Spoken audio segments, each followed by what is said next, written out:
Atos 20 e 20. Vocês sabem que não deixei de pregar a vocês nada que fosse proveitoso, mas ensinei tudo publicamente e de casa em casa. Vamos todos juntos agora em uníssono com o pastor, toda a igreja, esse é o texto para nós hoje, vamos juntos? Vocês sabem que não deixei de pregar-lhes nada que fosse proveitoso, mas ensinei-lhes tudo publicamente e de casa em casa. Vamos orar? Senhor, nos abençoe nesta noite, quando voltamos a esse capítulo 20, domingo passado já estivemos nele, hoje vamos retornar a este capítulo para pensar nas lições que o Senhor tem para os presbíteros da igreja. Vem nos abençoar com esta mensagem, vem abençoar as famílias, não só os que estão no templo, mas também os que estão em casa. Faça-nos compreender esta palavra e aplicá-la como verdade eterna para nosso coração. Oramos em nome de Jesus. Amém. Podem sentar-se. Levi, um pouquinho mais de volume grave. Se tiver mais grave, seria bom. Irmãos, volte comigo ao capítulo 19. Se você está com a Bíblia na mão, é muito importante ter a Bíblia ou o celular, para você entender um pouquinho porque eu escolhi o tema marcas evidentes do serviço pastoral. Não tem slide, mas se você quiser saber o tema, consulte o seu boletim. Está na capa do seu boletim o tema do sermão dessa noite, marcas evidentes do serviço pastoral. Se você não usa papel, pega o seu celular, abre o aplicativo da igreja, está no aplicativo. Na primeira página do aplicativo, testa aí agora, vê se eu estou falando a verdade. Na primeira página da home está escrito destaques. Vai estar passando umas bandeiras, ora está assim, encontra um PGM, passa. A segunda bandeira, boletim, você pode abrir que você vai ver a pastoral. Eu sugiro passar. Abra o terceiro banner, é lição do PGM. É ali que eu queria que você abrisse hoje. Quando você abrir o terceiro banner, o boletim também serve, está na pastoral, mas o terceiro banner, ele está totalmente digitado, está no Word, folha branquinha. Você tem o sermão completo, está completo para você em PDF no seu aplicativo agora. E por que eu estou falando isso? Porque essa semana, essa vai ser a nossa reflexão do PGM. E se você não presta atenção no sermão, não está com a sua informação do aplicativo, não consegue abrir o anexo, chega em casa, só quem tem boletim no papel consegue estudar com a sua família. Mas se você é um crente raiz, né, antenado nos tempos da modernidade, baixa o aplicativo, página home, clica lá. Tem encontrar o PGM, tem boletim, passa. Lição do PGM, a lição de hoje, 11/6, você tem a lição que está exatamente o tema aqui, ó. O tema de hoje, as marcas evidentes do serviço pastoral. Agora, olhando para o seu celular e para o sermão, vamos ao texto de Atos 19 e acompanhe o que está acontecendo para você entender por que Paulo deixou marcas tão evidentes do seu ministério pastoral na vida da comunidade em Éfeso. Começa comigo em Atos 19, 23 e veja o que está acontecendo. Atos 19, 23 diz que o apóstolo Paulo está pregando e pregando com poder. O apóstolo Paulo, meus amados irmãos, nunca foi econômico nas verdades do evangelho, ele sempre foi muito forte, muito claro e muito enfático. E Paulo está pregando, Atos 19, 23, contra a idolatria. Naquele momento começa um grave tumulto, Atos 19, 23, Atos 19, 33, Atos 20, versículo 1. Esse grave tumulto tem um objetivo. Um ourives, fabricante de ídolos de ouro, não é, chamado Demétrio. Esse indivíduo começa a questionar toda a população de Éfeso, de que Paulo e aqueles que estão com ele, os companheiros de viagem de Paulo, estamos na terceira viagem de Paulo, ele está subindo por Éfeso, e depois ele vai voltar por Mileto. O que Demétrio está denunciando é que o sermão de Paulo vai acabar com o lucro deles, porque Paulo prega contra os ídolos. E quando Paulo defende que qualquer adoração à imagem de escultura e a ídolos de ouro e a qualquer tipo de imagem que não seja, não é Deus, Demétrio está dizendo que Paulo vai corromper o mercado de lucro, vai corromper a produção de imagens, e na verdade Demétrio denuncia mais.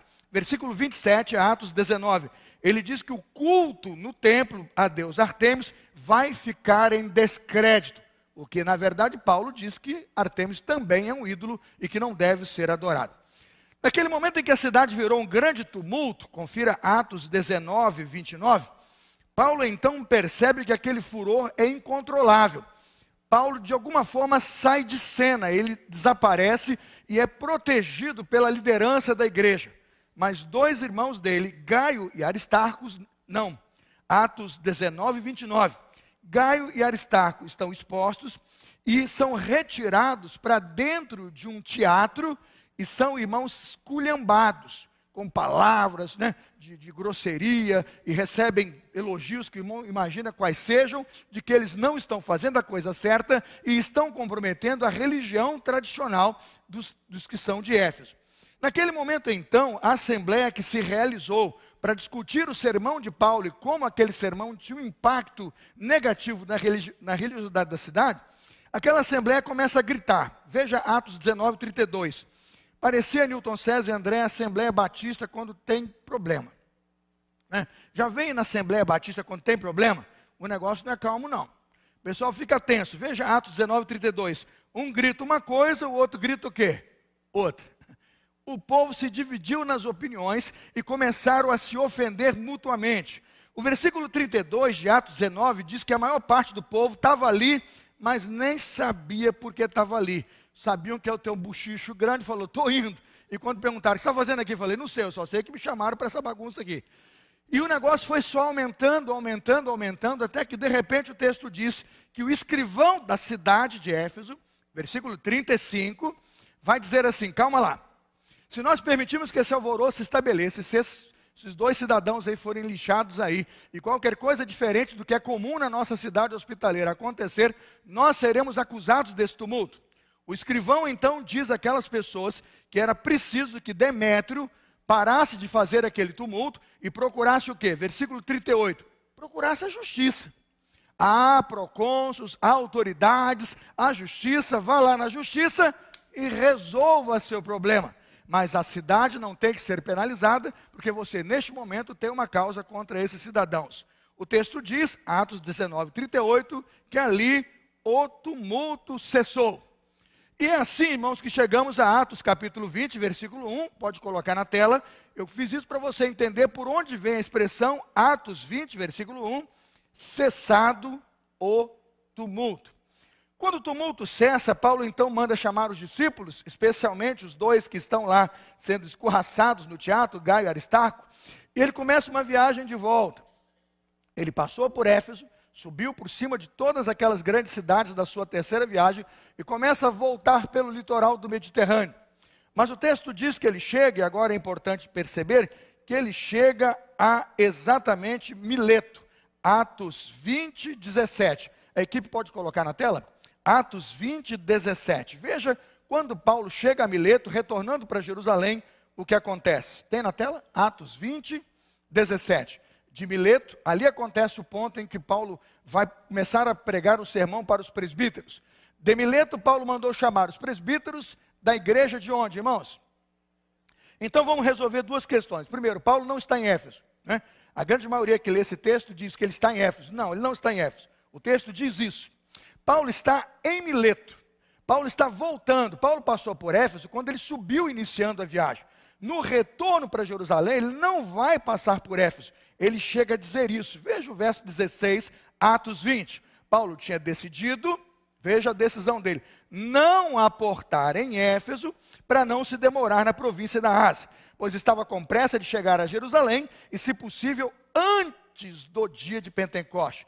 Paulo quer acelerar os ventos do navio e a sua comitiva de volta, porque ele quer chegar a Jerusalém quando? Antes da festa de Pentecoste. Ele faz a conta e fala, eu vou parar em Mileto e vou chamar os anciãos para se reunirem comigo em Mileto, e de Mileto eu resolvo toda a nossa consolidação do trabalho missionário em Éfeso. É aqui, meus irmãos, que começamos o sermão. Mileto está a 48 quilômetros ao sul de Éfeso. E naquele momento, o texto nos diz que Paulo faz essa parada, chama os presbíteros da igreja de Éfeso para estar com eles no porto de Mileto por uma última reunião, e aqui Paulo começa a registrar um discurso, não mais agora o texto de Atos dos Apóstolos, na primeira pessoa do singular, mas na primeira pessoa do plural, provando que Lucas, o autor do texto, está ouvindo todos os ensinos de Paulo, e é Lucas, testemunha presente. Por isso, segunda pessoa, nós, não mais eu, nós, ou seja, Paulo e Lucas. E naquele momento em que ele prega o sermão, Lucas é testemunha ocular do que aqueles presbíteros estão ouvindo. E aqui, irmãos, defendo a tese do meu sermão nessa noite. Quando Paulo começa a falar, a partir do versículo de número 17, Paulo constrói para mim o que é, na minha percepção, uma carta pastoral. Você vai dizer assim, pastor, agora a tese ficou forçada, o senhor está pegando pesado, porque carta pastoral qual é? 1 Timóteo, 2 Timóteo. E o quê? Tito. Para mim, irmãos, esse capítulo é uma carta pastoral por um motivo muito claro. Primeiro, versículo 17, Atos 20. De Mileto, Paulo mandou chamar a quem? Os presbíteros. É para os presbíteros o recado, a conversa é com os presbíteros. E quando Paulo apresenta os presbíteros, veja Atos 20 e 28. Paulo diz o que eles são, o que eles fazem. Quem são os presbíteros? É muito importante quando lemos uma carta para entender o que o recado de Deus e do Espírito Santo significa. Atos 20, 28, diz assim: cuidem de vocês mesmos e de todo o rebanho sobre o qual o Espírito Santo fez o quê? O Espírito Santo os colocou, a NVI, o Espírito Santo os designou, né? Como o quê? Bispos para pastorearem a igreja de Deus. Irmãos, esses bispos são ou não são os pastores da igreja? Sim ou não? Precisamos estar numa mesma visão, porque senão eu vou para uma escola de interpretação, você vai para outra. Você vai usar esse texto para falar um monte de coisa aí de autoajuda, de conselho, de recomendação, mas na verdade não vai conseguir entender o que de fato Paulo está fazendo. O que nós temos é uma igreja que está enfrentando perseguição. O que nós temos são presbíteros que Paulo pregou contra a idolatria e a cidade está furiosa com eles, Francisco. Um homem chamado Demétrio se levantou e começou a dizer, se esse camarada começar a ler os 10 mandamentos aqui, e ele disser, não terás outros deuses diante de mim, vaza com ele, porque ele vai tirar o nosso dinheiro do bolso, ele vai prejudicar o nosso lucro, ele vai fechar as nossas empresas, ele vai ter esses garimpeiros que pegam ouro para nós e trazem ouro, que a gente derrete, faz imagem, esse mercado e essa cadeia econômica vai o quê? Para o buraco. O que na verdade está acontecendo é que o evangelho, quando pregado com poder e com autoridade, vai mexer com as estruturas. Amém, irmãos? Vai mexer com as famílias. Amém, irmãos? Vai mexer com as pessoas. O evangelho pregado com a integridade bíblica, com a fé bíblica, vai mexer com a igreja, vai mexer com os líderes e vai expor o pastor, vai expor o líder a questões de embates que os irmãos não fazem ideia.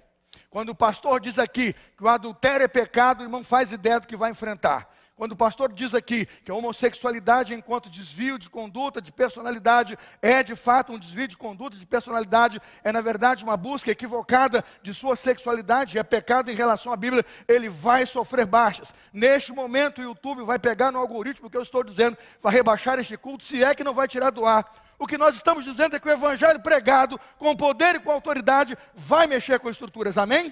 O que aconteceu com os pastores de Éfeso? Você acha que eles estão corajosos? Você acha que eles estão ousados? Você acha que eles estão indo para cima, lutar com garra e força? O que está acontecendo? É fato que eles devem estar recuando. É provável que eles estejam intimidados. Paulo passou por Éfeso na sua segunda viagem. Plantou a igreja quando retornava. Paulo voltou a Éfeso na terceira viagem quando subiu, fortaleceu, esteve lá 3 anos mais ou menos com aquelas pessoas ensinando, especialmente na escola de Trajano. Mas quando ele volta recuando, o que ele percebe? O trabalho não está a todo vapor como estava, os pastores não estão pregando e não estão indo como estão, e ele vai voltar ali, vai encontrar com eles em Mileto e vai fazer uma carta pastoral. Aí eu queria que você pegasse isso como um sinal para meu ministério, como um sinal para seu ministério, e dissesse o que nós aprendemos como marca evidente do serviço pastoral. Número 1, versículo 20, nós já lemos, Atos 20 e 20, nós já lemos o texto. Vocês sabem que não deixei de pregar-lhes nada que fosse proveitoso, mas ensinei-lhes tudo publicamente, e o que, irmãos? De casa em casa. Uma palavra aos presbíteros de Éfeso, para que não se fechassem em casa, não se recolhessem com medo, mas pregassem publicamente, e o que? De casa em casa. Mas a primeira lição e mais importante, aprendi com Paulo, que as marcas evidentes do serviço pastoral de Paulo são reconhecidas aqui no ministério marcado por 2 coisas: pregação e ensino. Fale comigo 2 vezes a palavra pregação. Está na primeira parte do seu boletim, pode olhar, está aí, primeira linha do boletim deve ser isso, né? O apóstolo Paulo praticou 2 modalidades, está aí na pastoral, do serviço ministerial: anunciar a mensagem, pregação, e ensinar. É interessante que Paulo nunca separou a ideia de pastor não ser um mestre. Paulo fala, pastores mestres pastores e mestres. O diálogo de Paulo com os irmãos presbíteros de Éfeso, que estão em Mileto ouvindo sua vida ministerial, onde ele está abrindo seu coração, tem uma clareza, que a vida de Paulo foi pregar e ensinar o evangelho de nosso Senhor Jesus Cristo. Um pastor deve anunciar a mensagem. Quão formosos são os pés dos que anunciam o que, irmãos? As boas novas. Quando Paulo repete e replica a ideia de que a mensagem é ponto principal e de que a proclamação e a pregação do evangelho é ponto fundamental de um pregador e de um pastor de igreja, Paulo não abre mão de que a mensagem continue a ser proclamada, irmãos, no templo e nas casas, com o mesmo poder e com a mesma autoridade. E a segunda coisa que eu vejo Paulo dizendo, irmãos, é que ele nunca deixou de ensinar. Ensinar todas as coisas importantes, todas as coisas que surgem da mensagem para a fé, da fé para a vida de cada pessoa e que afetam a comunhão. Como nós temos certeza, irmãos, que aquilo que nós aprendemos na igreja afeta sim a nossa fé e afeta sim a nossa vida e a nossa comunhão. Como estava Demétrio revoltado, porque ele estava dizendo, esses caras estão pregando em Éfeso, vão fechar o nosso comércio, eles estão pregando contra a produção de ídolos, eles estão pregando contra o templo de Diana. O que Demétrio está dizendo é que a mudança, a pregação de Paulo está causando uma mudança na comunidade, que levaria aquela comunidade não mais ser a mesma que era, mas a ter novos hábitos, novas culturas, novos costumes, uma nova estrutura seria montada, porque o evangelho vem para transformar. A Bíblia diz que se alguém está em Cristo, as coisas velhas são o quê? Passado, e eis que tudo, era com isso que Paulo contava quando chamou os pastores e os presbíteros, os bispos de Éfeso, para dizer a eles que o ministério pastoral dele estava marcado e revestido claramente de duas verdades, pregação e ensino como verdade do Senhor. O segundo lição que tiro do texto, irmãos, vá comigo ao verso 21 e não feche mais a Bíblia. Veja o verso 21, eu tiro uma segunda lição, que é uma marca evidente do poder do ministério de Paulo e de como Paulo transmite isso numa carta aos pastores de Éfeso. Atos 20, 21. Testifiquei tanto a judeus como a gregos que eles precisam converter-se a Deus com duas características, com arrependimento e o quê? Com arrependimento e fé em nosso Senhor Jesus. Quando Paulo escreve o versículo 21, quando, melhor dizendo, Lucas registra o versículo 21, e Paulo narra como ensino e testemunho aos pastores de Éfeso, Paulo está dizendo que tanto judeus e gregos, eles precisavam se converter. Irmãos, não há essa conversa de eu venho como estou e fico como está. Não há um evangelho, não dá para pregar o evangelho dizendo Deus aceita você como você está. Não é evangelho. Tenha cuidado com esse discurso. Há um discurso hoje de um evangelho muito fácil, muito raso, muito simples. Você passa por um clube social, que eles chamam de igreja, você entra numa comunidade superlotada e cheia de gente, mas onde não há a mensagem do arrependimento e da conversão. Não há metanoia. O que é conversão? Metanoia, mudança de rumo e direção. Paulo vai dizer àqueles pastores que o grande ministério, o verdadeiro ministério pastoral, há que confrontar as pessoas para o que, irmãos? Conversão. E essa conversão acontece por duas grandezas, mediante arrependimento e o quê? Fé. Arrependimento e fé. A fé vem pelo ouvir a palavra de Deus, a fé vem pelo ouvir a palavra de Cristo. E o arrependimento vem como, irmãos? O arrependimento vem como? O arrependimento vem pela consciência do pecado. Se todos os pecados instituídos estão da glória de Deus, eu posso carregar o meu pecado e viver debaixo do meu pecado? Não, porque o meu pecado faz separação entre a minha vida e a vida de quem? A vida do meu Deus. O meu pecado faz separação entre quem eu sou e quem Deus é, um Deus santo. A Bíblia diz então que nós só podemos acessar esse Deus e convergir para esse Deus quando nós nos confessamos. A Bíblia diz, se confessarmos os nossos pecados, Ele é o quê? Fiel e justo, para nos perdoar os pecados e nos purificar de toda a injustiça. O que o apóstolo Paulo está pregando, irmãos, aos pastores e bispos lá da igreja de Éfeso, é que tanto judeus como gregos precisam converter-se a Deus com arrependimento e fé, e que este é o conteúdo. Então, qual é a segunda lição que eu aprendo? Um ministério verdadeiramente comprometido com o conteúdo da pregação. O conteúdo da pregação não é autoajuda. O conteúdo da pregação não é aconselhamento de como dirigir bem. O conteúdo da pregação não é como manter o seu tempo ocupado. O conteúdo da pregação não é ficar dizendo mente vazia, oficina do diabo. O conteúdo da pregação é conversão com arrependimento mediante o que, irmãos? Fé. Se nós não pregamos o evangelho como ele é, nós vamos desvirtuar o evangelho. Nós não seremos os melhores intérpretes do evangelho. A pessoa não ter contato do evangelho, quando ela está na igreja, o que ela faz? ela continua sendo quem ela é, fazendo o que ela faz, sem mudar nada na sua vida, porque não há qualquer ensino no sentido de que preciso haver conversão e é preciso haver arrependimento. Uma terceira lição, meus amados irmãos, que aprendo também com o apóstolo Paulo no seu ensino aos pastores de Éfeso. Terceira lição, verso 24, dê uma olhada lá. Atos 20, 24, texto você conhece. Todavia não me importo nem considero a minha vida de valor algum para mim, mesmo se tão somente puder terminar a corrida e completar o ministério que o Senhor Jesus me confiou de testemunhar do evangelho da graça de Deus. O que Paulo está dizendo nesse versículo que a gente tanto repete, tanto lê e todo mundo fala no dia do pastor? O apóstolo Paulo está dizendo, meus amados irmãos, que ele tem um ministério com uma escala de valores prioritariamente espiritual. Para Paulo, a coisa mais importante para qualquer pastor e para qualquer líder eclesiástico é ter um ministério com uma escala de valores prioritariamente espiritual. Para Paulo, a vida ganhou valor quando ele proclamou o evangelho. Para Paulo, a vida só tem valor quando ele der testemunho da graça de Deus através do evangelho. Paulo escreve isso, irmãos, quando vai escrever sua carta a Filipenses. Filipenses capítulo 1, verso 21. Porque o meu viver é o quê? Cristo. E o morrer é o quê, irmãos?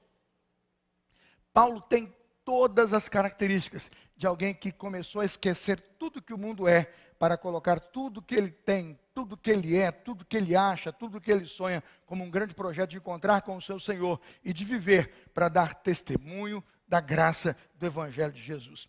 Para Paulo, irmãos, o serviço não é um dever penoso. Para Paulo, testemunhar do Evangelho não é um cargo pelo qual a igreja paga, você ganha um dinheiro e vai cumprir essa missão. Para Paulo, não. Para Paulo, testemunhar da graça de Jesus é um estilo de vida de todo crente, de todo ser humano e de todo salvo. E Paulo entende que dar testemunho da graça de Jesus é algo que você faz com gratidão e com alegria.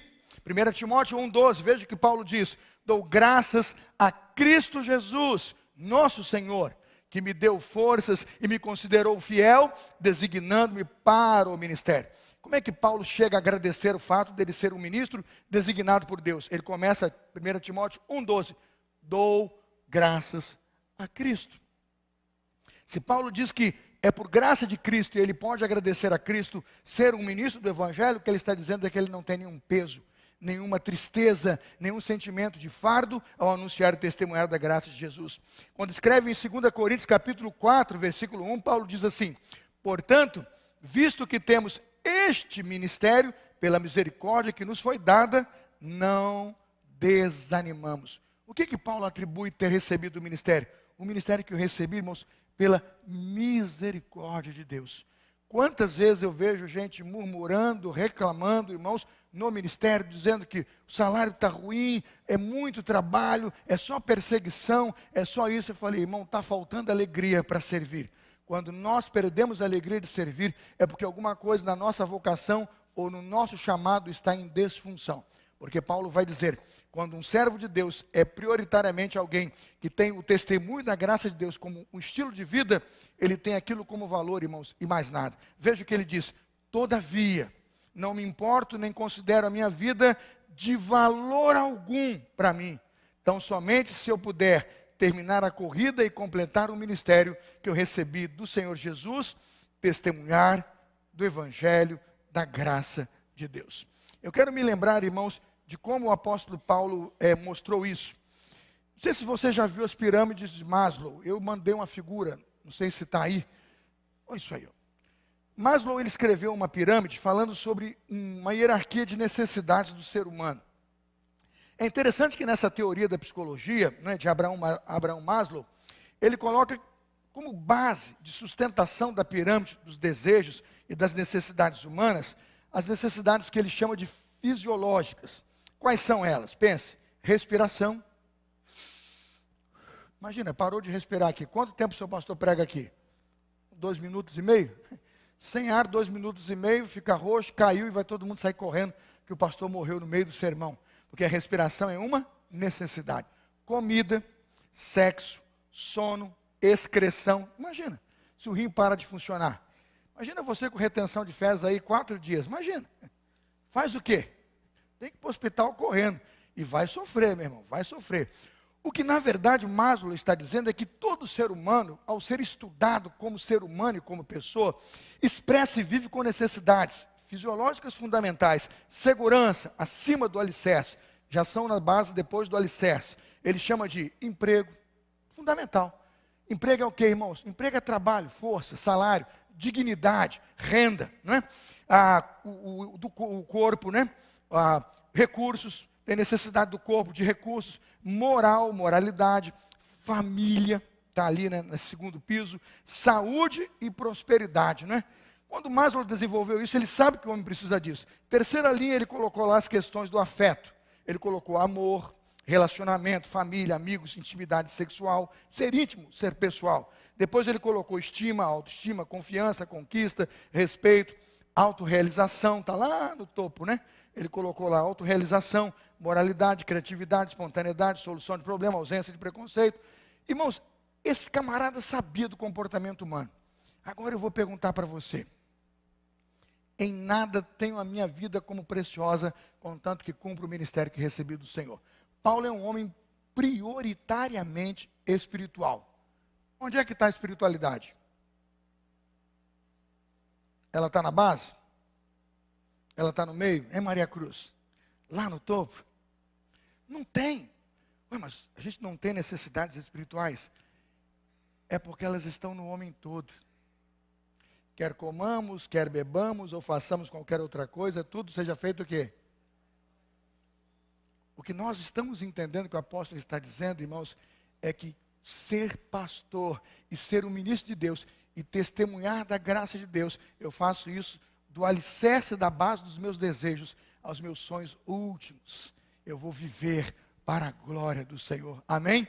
O que eu consigo entender, meus amados irmãos, é que Paulo, ao mostrar naqueles pastores de Éfeso, que nesta linha de, obviamente ele não fez referência a esta linha da psicologia, mas eu a trabalhei para você tentar entender, de que nós temos um monte de sonhos, projetos e desejos, mas Paulo disse que tudo que ele vivesse, e tudo que ele fizesse, tudo que ele desenvolvesse ou construísse, tudo que Deus lhe desse, até o ar que ele respira, que ele recebesse esse ar para dar testemunho da graça de Deus, que a escola onde ele for matriculado, ele vai testemunhar a graça de Deus, que o curso onde ele está ali recebendo formação, ele vai testemunhar, que o trabalho onde Deus o colocou como vocação, ele vai testemunhar, no Uber que ele está dirigindo, ele vai testemunhar. O meu ministério é dar testemunho da graça de Deus. Quando penso nisso, irmãos, que este desejo, que este sonho e que esta ambição tome cada um de nós, tome nossos ministérios, tome nossos corações e mova nossos pastores. Não só este pastor, mas todos os nossos pastores a ser como Paulo. Em nada tenho a minha vida como preciosa, contanto que eu cumpra a carreira para a qual o Senhor me convocou.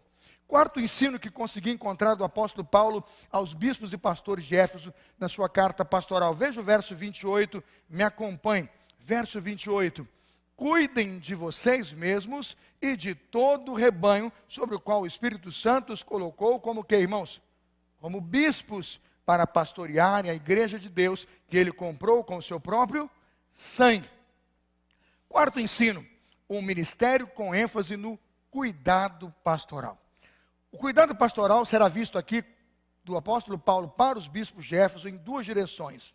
Atos 20 e 28, a Marinete repetiu isso o dia inteiro aqui na igreja. Cuidem de vocês mesmos e de quem? E do rebanho. Agora é interessante que ele não colocou assim. Cuidem do rebanho e o quê? De vocês mesmos. Percebeu a ordem? Conseguiu perceber a ordem? É mais ou menos aquela coisa do avião, que eu não aguento mais, eu nem ouço mais. Se um dia o avião mudar e aquilo mudar, eu volto para assistir. Mas não aguento. E não sei o que, coloca o cinto, e aperta o cinto, e puxa o cinto. E tem um banco, o banco é não sei o que, ainda fala assim, se o avião cair, pega o banco para flutuar. Eu falei, sangue de Jesus tem poder. Tá doido, gente. Né? Agora é interessante aquela lá.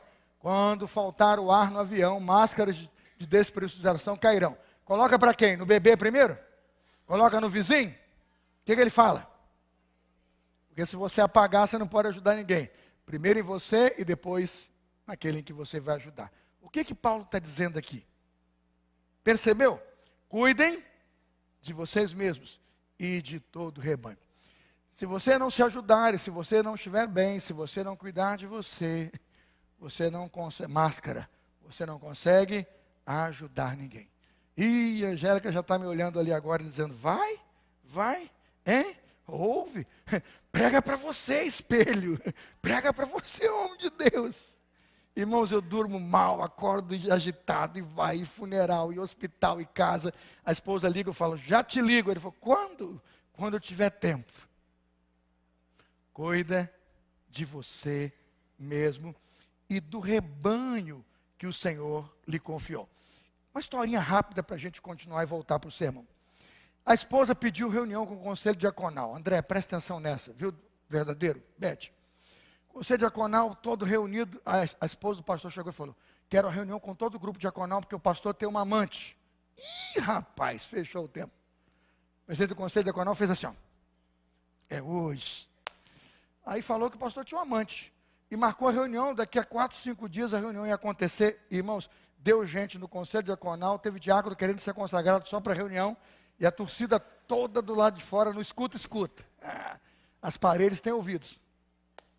Chegou a reunião, o presidente falou, minha irmã, vamos lá, diga aí para denúncia, ata, porque vai denunciar agora que o pastor tem uma amante, queremos saber o nome, ó, exclusão do pastor. Aí a irmã foi e falou, ó, esse pastor aí, vocês precisam olhar bem, porque ele tem uma amante. Ele não dorme mais porque não desliga o telefone, todo dia tem alguém para falar com ele. É membro da igreja. Esse homem não almoça, não janta, não fica em casa, porque todo dia tem uma criança nascendo, alguém está morrendo, alguém está no hospital, tem um acidente, tem um negócio para resolver. O sujeito da igreja hoje não consegue ir para a delegacia sem ligar para o pastor. Tem uma ocorrência, o pastor vai junto, porque ele tem que dar testemunho de verdade e fé. No final a mulher foi falando, e o diácono está entendendo nada, e que o pastor não dorme, não vai, e vai para cá, vai para lá. Ela narrou 24 horas de atividade pastoral. Até que o diaconato perguntou, mas quem é amante do pastor? É a igreja, vocês não perceberam? Ele se casou com a igreja, e na verdade eu acho que vou ter que dar o divórcio, porque ele ama mais a igreja do que a mim. O que aquela irmã fez, irmãos, parece até desajustado, parece até desajeitado, mas é um recado para mim e para você. Cuidado. Se nós não sabemos estabelecer a nossa linha de prioridades, alguma coisa vai dar errado, alguma coisa vai dar ruim. Ainda essa semana, um dos maiores pastores de uma igreja muito jovem, né, que tem uma prancha de surf lá em São Paulo, colocou lá no YouTube que ele tem que parar 1 ano. E quando eu olhei aquela matéria e vi aquele colega, eu vi o sofrimento dele, eu entendi, preste atenção. Sermão tem vida e sermão tem nome. Cuida de você mesmo e do rebanho. É preciso que nós, irmãos diáconos, igreja, servos de Deus, sempre oremos pelos nossos pastores. E a principal oração minha como pastor e sua como crente é: dê ao nosso pastor e ao nosso presbítero, o que, irmãos? Sabedoria. Repita comigo: sabedoria.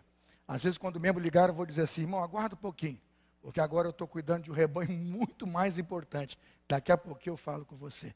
Porque se eu não cuidar da família, se eu não cuidar da esposa, se eu não cuidar dos meus filhos, máscara de oxigênio, eu não vou conseguir ajudar nenhum dos irmãos. Amém? Parece simples, mas é poderoso. Parece tão banal, mas é muito rico. O que o apóstolo Paulo está nos dando como lição é que a tarefa de cuidar de nós mesmos e a tarefa de cuidar do rebanho tem que ser estabelecida com prioridade, com seriedade, com cuidado, para não arruinar o ministério do pastor e não destruir, irmãos, a vida da igreja. Mas eu quero colocar quinto lugar, eu já vou começar a concluir a mensagem.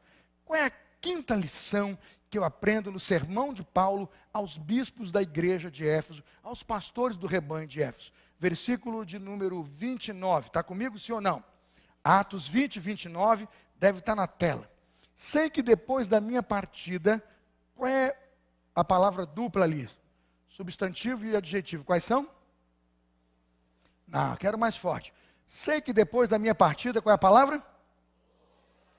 E você acha que a história do lobo mau é só no livro do Chapeuzinho Vermelho? Tem lobo mau na Bíblia, irmãos? Viu, professora? Fala para as crianças, tem lobo mau na Bíblia, né? Atos 20, versículo 29. Paulo alertou aqueles pastores sobre dificuldades que se fariam presentes no seio da igreja.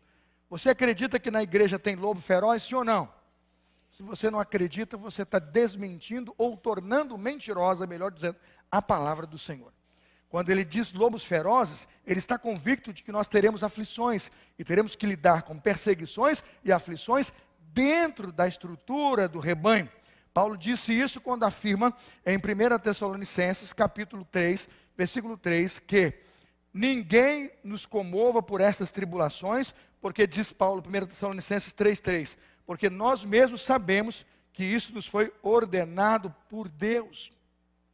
1 Tessalonicenses 3:4, pois estando ainda com vocês, eu vos predisse que vocês haveriam de ser afligidos. 1 Tessalonicenses 3:4. Irmãos, vai ter aflição na igreja, sim ou não? No mundo tereis o quê? Tem pastor que no primeiro vento, proteger minha família, guardar meu carro, guardar meus bens e quer ir embora. No mundo tereis aflições. O recado é forte, o recado é duro. Se você pergunta que essa parte do texto eu gosto de ler, eu não gosto não. Porque eu exponho minha esposa, me exponho meus filhos, mas todo dia eu me lembro, no mundo tereis aflições.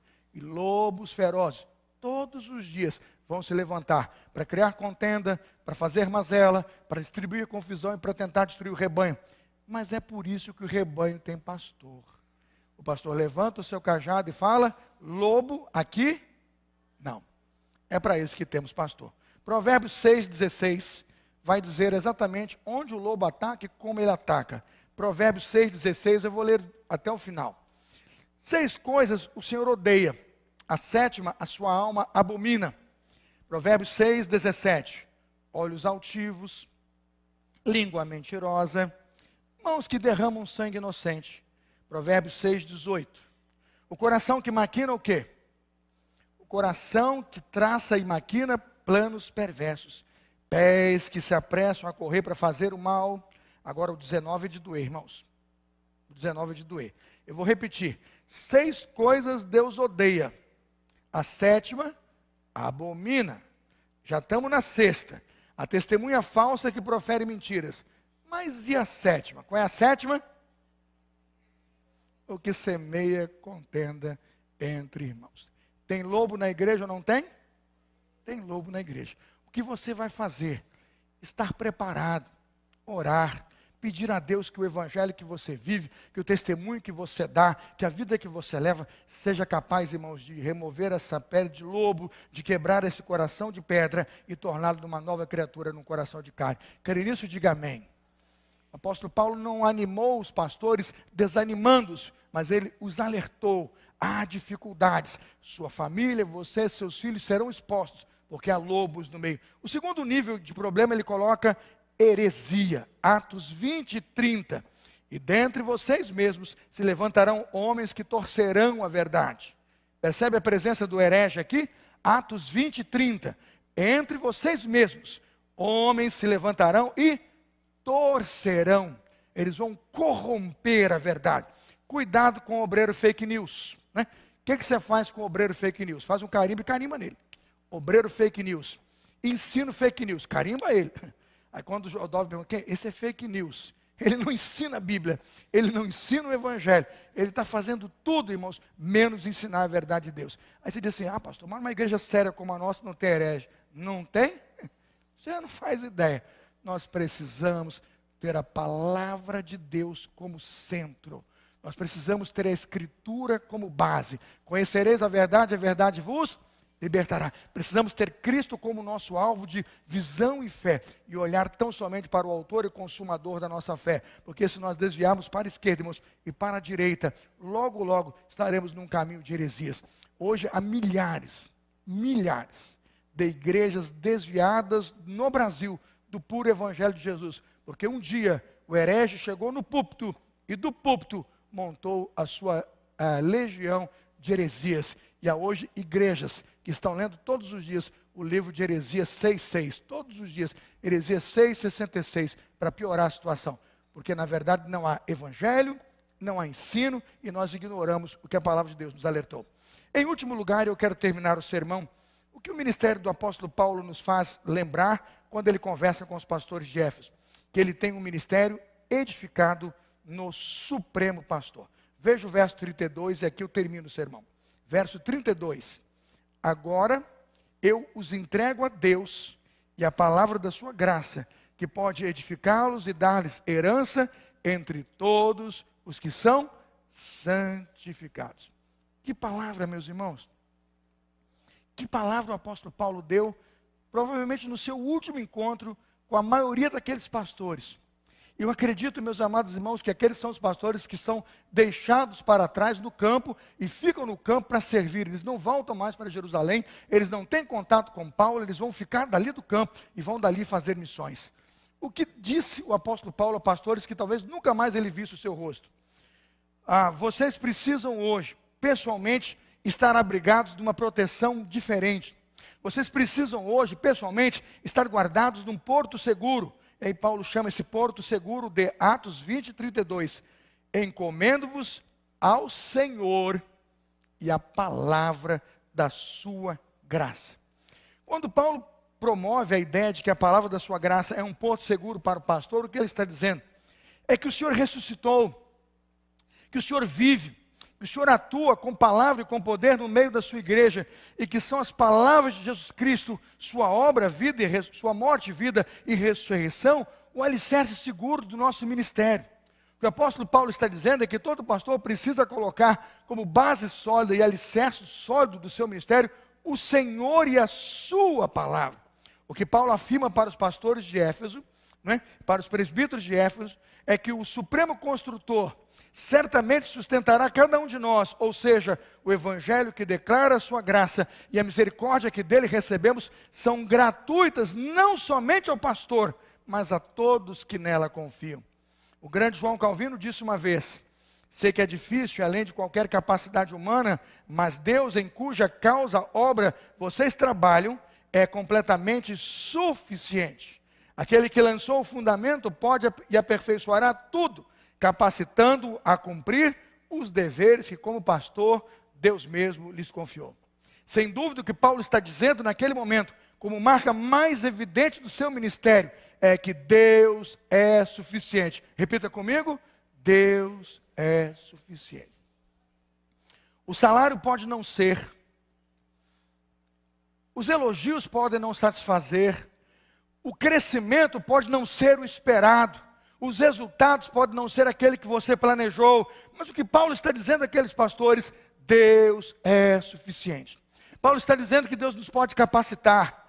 Paulo está dizendo que diante dos desafios do ministério, Deus nos pode socorrer. O que Paulo está dizendo como segunda verdade é que a palavra de Deus é suficiente. Paulo está dizendo a Escritura, somente a Escritura, e Jesus como fonte de verbo vivo e sacro da palavra que é Deus. O que Paulo está dizendo, irmãos, é que a palavra nos santifica no mesmo tempo em que nos edifica e nos consolida como ministro do Evangelho. O que Paulo está dizendo é que ele não conta com ouro, que ele não conta com tesouros e não confia nas estruturas. Ele trabalha, mas confia somente em Deus. Vá comigo ao verso 33 e terminamos. Verso 33. Quando Paulo está com eles e quando Paulo testemunha, olhando nos olhos dos pastores de Éfeso, olha o que ele diz: não cobicei prata, nem ouro, nem roupas de ninguém. 34. Vocês mesmos sabem que estas minhas mãos supriram o que, irmãos? As minhas necessidades e as dos meus companheiros.